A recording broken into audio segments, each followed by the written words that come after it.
ಪ್ರೀತಿಯುಳ್ಳ ದೇವಜನರೇ, ನಿಮ್ಮೆಲ್ಲರಿಗೂ ಕರ್ತನಾದ ಯೇಸು ಕ್ರಿಸ್ತನ ಶ್ರೇಷ್ಠವಾದ ನಾಮದಲ್ಲಿ ವಂದನೆಗಳು.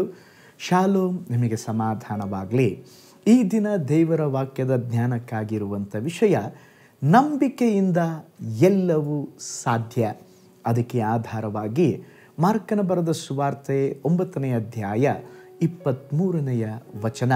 ಯೇಸು ಅವನಿಗೆ, ನಂಬುವವನಿಗೆ ಎಲ್ಲ ಆಗುವುದು ಎಂದು ಹೇಳಿದನು. ನೋಡ್ರಿ, ನಮ್ಮಲ್ಲಿ ಪ್ರತಿಯೊಬ್ಬರಿಗೂ ದೇವರು ದಯಪಾಲಿಸಿರುವ ಶ್ರೇಷ್ಠ ಸಾಮರ್ಥ್ಯಗಳಲ್ಲಿ ನಂಬುವ ಸಾಮರ್ಥ್ಯವು ಕೂಡ ಒಂದಾಗಿದೆ. ಓದಿದ ವಾಕ್ಯ ಭಾಗದಲ್ಲಿ ನೋಡುತ್ತೇವೆ, ನಂಬುವವನಿಗೆ ಎಲ್ಲ ಆಗುವುದು. ಕ್ರಿಸ್ತೀಯ ಜೀವಿತವು ನಂಬಿಕೆಯಿಂದಲೇ ಆರಂಭಗೊಳ್ಳುತ್ತದೆ. ನಂಬಿಕೆಯಿಂದಲೇ ನಾವು ರಕ್ಷಿಸಲ್ಪಡುತ್ತೇವೆ. ನಂಬಿಕೆಯಿಂದಲೇ ನಾವು ನಿರ್ದೋಷಿಗಳೆಂದು ಪರಿಗಣಿಸಲ್ಪಟ್ಟಿದ್ದೇವೆ. ನಂಬಿಕೆಯಿಂದಲೇ ನಾವು ಬಾಳುತ್ತೇವೆ, ಚಲಿಸುತ್ತೇವೆ. ನಂಬಿಕೆಯಿಂದಲೇ ಪವಿತ್ರಾತ್ಮನನ್ನು ಪಡೆದುಕೊಳ್ಳುತ್ತೇವೆ. ನಂಬಿಕೆ ಇಲ್ಲದಿದ್ದರೆ ನಿರೀಕ್ಷೆ ಇರುವುದಿಲ್ಲ. ನಂಬಿಕೆ ಅನ್ನುವಂಥದ್ದು ಒಂದು ದೈವಿಕವಾದಂಥ ಶಕ್ತಿಯಾಗಿದೆ. ಅದು ಒಳಗಿನ ಮನುಷ್ಯನನ್ನು ಬಲಪಡಿಸಿ ಕರ್ತನಿಗಾಗಿ ದೊಡ್ಡ ಕಾರ್ಯಗಳನ್ನು ಮಾಡಲು ಪ್ರೇರೇಪಿಸುವಂಥದ್ದಾಗಿದೆ. ನಂಬಿಕೆಯಿಂದಲೇ ಸತ್ಯವೇದದಲ್ಲಿರುವಂಥ ಪೂರ್ವ ಪಿತೃಗಳು, ಹಿರಿಯರು, ದೇವ ಭಕ್ತರು ಒಳ್ಳೆಯ ಸಾಕ್ಷಿಯನ್ನು ಪಡೆದುಕೊಂಡಿದ್ದಾರೆ. ಕರ್ತನಿಗಾಗಿ ಮಹಿಮೆಯಾಗಿ ಎದ್ದು ಪ್ರಕಾಶಿಸಿದ್ದಾರೆ. ನಂಬಿಕೆ ಇಲ್ಲದಿದ್ದರೆ ಬಿಡುಗಡೆ ಇಲ್ಲ ರೀ. ನಂಬಿಕೆ ಇಲ್ಲದಿದ್ದರೆ ಅದ್ಭುತ ಇಲ್ಲ. ನಂಬಿಕೆ ಇಲ್ಲದೆ ಜಗತ್ತಿನಲ್ಲಿ ಯಾವುದೇ ವಿಷಯದಲ್ಲಿ ನಮಗೆ ಜಯ ಇರುವುದಿಲ್ಲ. ನಂಬಿಕೆ ಇಲ್ಲದೆ ಹೋದರೆ ನಾವು ಸೈತಾನನ ವಿರೋಧವಾಗಿ ಹೋರಾಡಲಿಕ್ಕೆ ಸಾಧ್ಯವಿಲ್ಲ. ನಂಬಿಕೆ ಇಲ್ಲದ ಪ್ರಾರ್ಥನೆಗಳಿಗೆ ದೇವರು ಉತ್ತರ ಕೊಡುವುದಿಲ್ಲ. ಆದುದರಿಂದ ನಮ್ಮ ಜೀವಿತದಲ್ಲಿ ನಂಬಬೇಕು. ಅದಕ್ಕೆ ಯೇಸು ಸ್ವಾಮಿ ಹೇಳುತ್ತಾ ಇದ್ದಾರೆ, ನಂಬುವವನಿಗೆ ಎಲ್ಲವೂ ಆಗುವುದು. ಒಂದು ಸಾರಿ ಶತಾಧಿಪತಿಯನ್ನು ನೋಡಿ ಯೇಸು ಸ್ವಾಮಿ ಹೇಳಿದರು, ನೀನು ನಂಬಿದಂತೆ ನಿನಗಾಗಲಿ ಎಂಬುದಾಗಿ ಹೇಳಿದಾಗ ಅದೇ ಗಳಿಗೆಯಲ್ಲಿ ಅವನ ಆಳಿಗೆ ಗುಣವಾಯಿತು. 12 ವರ್ಷದ ರಕ್ತ ಕುಸುಮ ರೋಗಿಯಾಗಿದ್ದ ಸ್ತ್ರೀಯನ್ನು ನೋಡಿ, ಮಗಳೇ ಧೈರ್ಯವಾಗಿರು, ನಿನ್ನ ನಂಬಿಕೆ ನಿನ್ನನ್ನು ಸ್ವಸ್ಥ ಮಾಡಿತೆಂಬುದಾಗಿ ಹೇಳಿದಾಗ ಆ ಸ್ತ್ರೀಗೆ ಕಾಡುತ್ತಾ ಇದ್ದಂಥ ಆ ರೋಗದ ಅನುಭವ ನೀಗಿ ಹೋಯಿತು.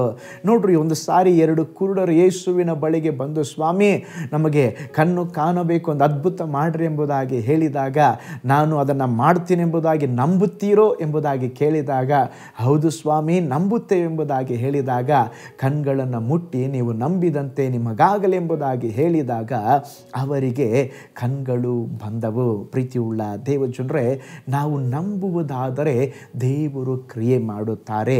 ನಾವು ನಂಬುವುದಾದರೆ ದೇವರು ಅದ್ಭುತವನ್ನು ಮಾಡುತ್ತಾರೆ. ಓ ಸ್ತೋತ್ರ. ಇಂದು ನಾವು ಕರ್ತನನ್ನು ಎಲ್ಲ ವಿಷಯದಲ್ಲಿ ನಂಬಬೇಕಾಗಿದೆ. ಒಂದು ಸಾರಿ ಒಬ್ಬ ಯೌವನಸ್ಥ ಮಹಿಳೆ ಮ್ಯಾರಥಾನ್ ಓಟಕ್ಕೆ ಸಿದ್ಧವಾಗುತ್ತಾ ಇದ್ದಳು. ಆ ತರಬೇತಿಯ ಅವಧಿಯಲ್ಲಿ ಕೋಚ್ ಅವರ ಗಂಡನೇ ಆಗಿದ್ದನು.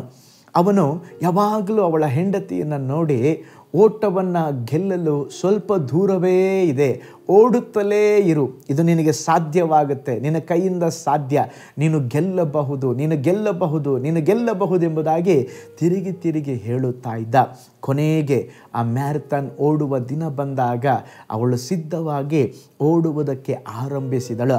ಮೊದಲ ಸ್ಥಾನದಲ್ಲೇ ವೇಗವಾಗಿ ಸ್ತೋತ್ರ ಓಡುತ್ತಾ ಇರುವಂಥ ಸಂದರ್ಭದಲ್ಲಿ ಕಾಲಿನಲ್ಲಿ ಒಂದು ಸೆಳೆತ ಉಂಟಾಗಿ ಅವಳು ಮತ್ತೊಂದು ಹೆಜ್ಜೆ ಮುಂದೆ ಇಡಲಾಗುವುದಿಲ್ಲ ಎಂಬುದಾಗಿ ನೆನೆಸಿ ಕುಗ್ಗಿ ಹೋಗಿಬಿಟ್ಟಳು, ಎದೆಗುಂದಿದಳು.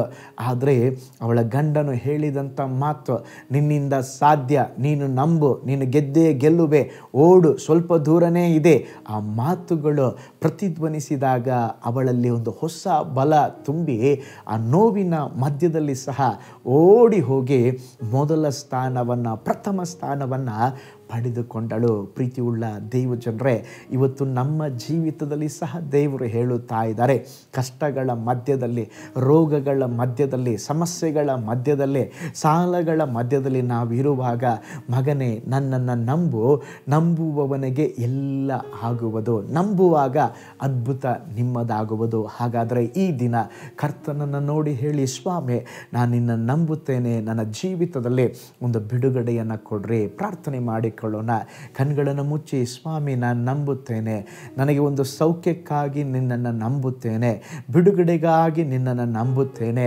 ದೇವರೇ, ನನ್ನ ಬಲಹೀನತೆ ನೀಗಿ ಹೋಗುವುದಕ್ಕೆ ನಿನ್ನನ್ನು ನಂಬುತ್ತೇನೆ, ನನ್ನ ಮಕ್ಕಳು ಸರಿಯಾಗುವುದಕ್ಕೆ ನಿನ್ನನ್ನು ನಂಬುತ್ತೇನೆ, ನನ್ನ ಕೇಸ್ ವಿಷಯಗಳಲ್ಲಿ ಒಂದು ಜಯ ಹೊಂದುವುದಕ್ಕೆ ನಾನು ನಿನ್ನನ್ನು ನಂಬುತ್ತೇನೆ ಎಂಬುದಾಗಿ ಹೇಳ್ರೆ, ನಂಬುವವನಿಗೆ ಎಲ್ಲ ಆಗುತ್ತದೆ. ಹಲ್ಲೆಲೂಯಾ.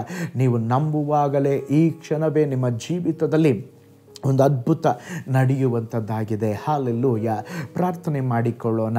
ಪರಲೋಕದಲ್ಲಿ ವಾಸ ಮಾಡುವ ನಮ್ಮ ತಂದೆಯಾದ ದೇವರೇ, ನಂಬುವವನಿಗೆ ಎಲ್ಲ ಆಗುವುದೆಂಬುದಾಗಿ ಹೇಳಿದ್ದೀರಾ. ಈ ಪ್ರಾರ್ಥನೆಯಲ್ಲಿ ನಮ್ಮೊಂದಿಗೆ ಸೇರಿ ಅಪ್ಪ, ಯಾರೆಲ್ಲ ನಂಬಿಕೆಯಿಂದ ನಿಮ್ಮನ್ನು ನೋಡಿ ದೃಷ್ಟಿಸಿ ಪ್ರಾರ್ಥಿಸುತ್ತಾ ಇದ್ದಾರೋ ಅವರ ಜೀವಿತದಲ್ಲಿ ನಂಬುವ ವಿಷಯಗಳಿಗೆ ಅದ್ಭುತ ನಡೆಯಲಿ, ಬಿಡುಗಡೆ ಉಂಟಾಗಲಿ, ಯೇಸುವಿನ ನಾಮದಲ್ಲಿ ಒಂದು ಅತಿಶಯ ಸಂಭವಿಸಲಿ ಎಂಬುದಾಗಿ ನಾನು ಪ್ರೇಯರ್ ಮಾಡ್ತೇನೆ. ಒಂದು ಬಿಡುಗಡೆಯನ್ನು ಕೊಡ್ರಿ. ನೀವು ಹಾಗೆ ಮಾಡಿದ್ದಕ್ಕಾಗಿ ಸ್ತೋತ್ರ. ಎಲ್ಲ ಸ್ತುತಿ, ಘನ, ಮಾನ, ಮಹಿಮೆ ನಿಮಗೆ ಸಲ್ಲಿಸ್ತೇವೆ ಯೇಸುವಿನ ಹೆಸರಿನಲ್ಲಿ ತಂದೆಯೇ, ಆಮೇನ್, ಆಮೇನ್.